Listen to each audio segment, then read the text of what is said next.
Bukayo Saka is a name that resonates with football fans across the globe. The young Arsenal winger has become one of the most exciting talents in world football, dazzling fans with his pace, skill, and maturity beyond his years. Saka had a choice to make early in his career: represent England, the country of his birth, or Nigeria, the homeland of his parents. He chose England, and the rest, as they say, is history.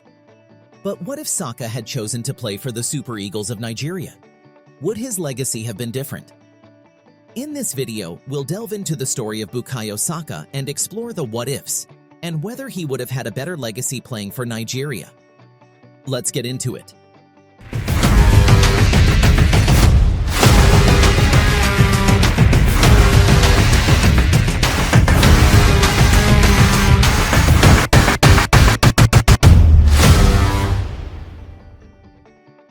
As we get into the video, we implore you to subscribe to our channel. We urge you to keep supporting our channel by subscribing, liking, and sharing our videos as we strive to create a lot more exciting content for your viewing pleasure. On to the video. Bukayo Saka's journey to stardom was an unusual one, as although he was evidently talented at a young age, not many saw the trajectory his career will take. Born on September 5, 2001 in Ealing, London, Saka joined Arsenal's academy at the age of 7. At a young age, Saka was more recognized for his versatility, having played in defense, the midfield, and attack over the years. He made his first team debut in 2018 under coach Unai Emery and was eventually moved to the right side of attack. Since then, Saka has become a cornerstone of Arsenal's resurgence under Mikel Arteta, playing a pivotal role in their attacking play and earning plaudits for his skill, creativity, and his precision shooting at goal. On the international stage, Saka has been a key player for England. He made his senior debut in 2020 and was one of the standout performers in England's run to the Euro 2020 final, where they narrowly lost to Italy. At that final match, Bukayo Saka missed a penalty, which ultimately helped Italy win that match, and was subsequently barraged with racist attacks afterwards. If there was any time in his career where he could have regretted choosing England over Nigeria, it was after that match. His performances at the 2022 FIFA World Cup in Qatar, however, cemented his status as one of England's most impactful stars. Saka's ability to perform on the biggest stage has made him a fan favorite and a symbol of England's youthful, dynamic squad. Saka's decision to represent England over Nigeria was not an easy one, however. Nigeria, a country with a rich footballing history, has produced some of the world's greatest players, from J.J. Okocha to Nwankwo Kanu. The Super Eagles have a passionate fan base and a tradition of nurturing talented players. Presently, it includes players who are performing at the highest level, like Victor Osimhen and Ademola Lookman in its team. For Saka, choosing Nigeria would have meant embracing his heritage and potentially becoming a national icon in a football-crazy nation. So why did Saka choose England? The reasons are multifaceted. Saka was born and raised in England, and his formative years as a footballer were spent in the English system. Representing England allowed him to stay close to the place of his upbringing and play for a country with a strong footballing infrastructure and a realistic chance of competing for major trophies. Additionally, the allure of playing in tournaments like the Euros and the World Cup with England was likely a significant factor in his decision.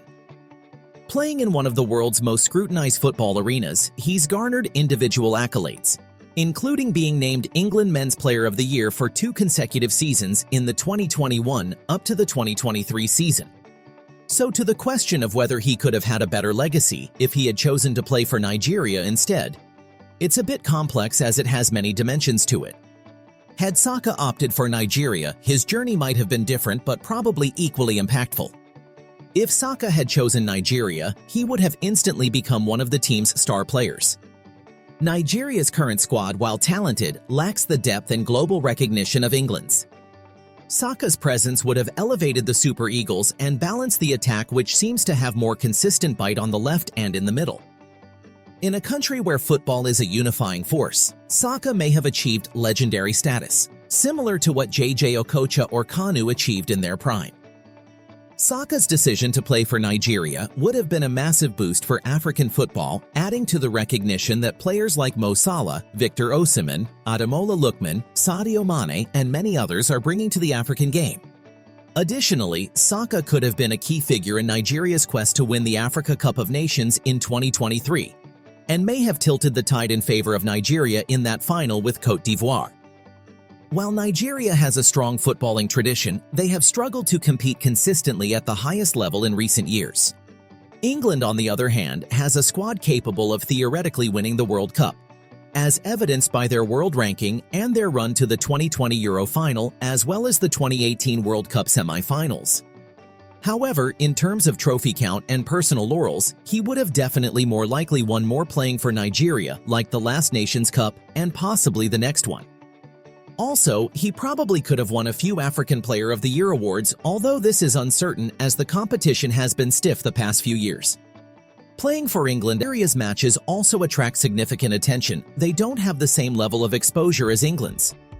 Bukayo Saka's decision to play for England has undoubtedly been a successful one, but his case is 1 in a million for players of African parentage. The opposite is more often the case because more often than not, they get sidelined after making 1 or 2 appearances. The modern football landscape is filled with players navigating dual identities and the choice of which country to play for. They all have to go through the same choices that Saka and many dual-nationality players of immense talent have had to ponder and decide on. The French national team has often been humorously dubbed Africa's 12th team due to its diverse roster. This has led to lighthearted memes about their selection process, as the French team has many players who have had to juggle similar considerations to make that choice. The same goes with Germany, who has incorporated players like Jamal Musiala and Michael Olise of Nigerian origin into their team.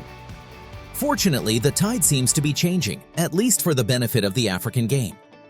Apart from what Morocco has achieved in building its present team, Senegal winning over Assane Diao to play for them after playing for Spain at youth level is a major coup. This is a testament to what can happen when you put the right things in place and maintain the right mentality towards winning over these players. In the end, Saka's decision reflects the intricate dance of personal identity, career aspirations, and cultural ties. While some Nigerian fans playfully lament his being the one that got away, many celebrate his achievements, viewing him as a testament to the global Nigerian diaspora talent. A case study on Saka is a reminder that African countries should not rest on its laurels in the pursuit of dual-national players for the betterment of the African game. At the end of the day, they are African nationals, and bringing them to play in Africa not only benefits the individual country, but builds more respect for the African game. With the best players coming to play in the continent, comments like those made by Jamie Carragher about the Nations Cup will eventually become a thing of the past. Whether in the white and red of Arsenal or the white and blue of England, Saka continues to inspire, reminding us that in football, as in life, identity is both singular and plural, local and global. Players are entitled to the choices they make, but African countries should try a bit harder to make the choice of these players towards playing for the country of their African heritage a bit easier. Thanks for watching. Again, if you like our content, please like, share, subscribe, and turn on notifications. Also, please let us know whether you think Bukayo Saka could have achieved more playing for Nigeria, or whether playing for Nigeria may have done more for his legacy. See you in the next video.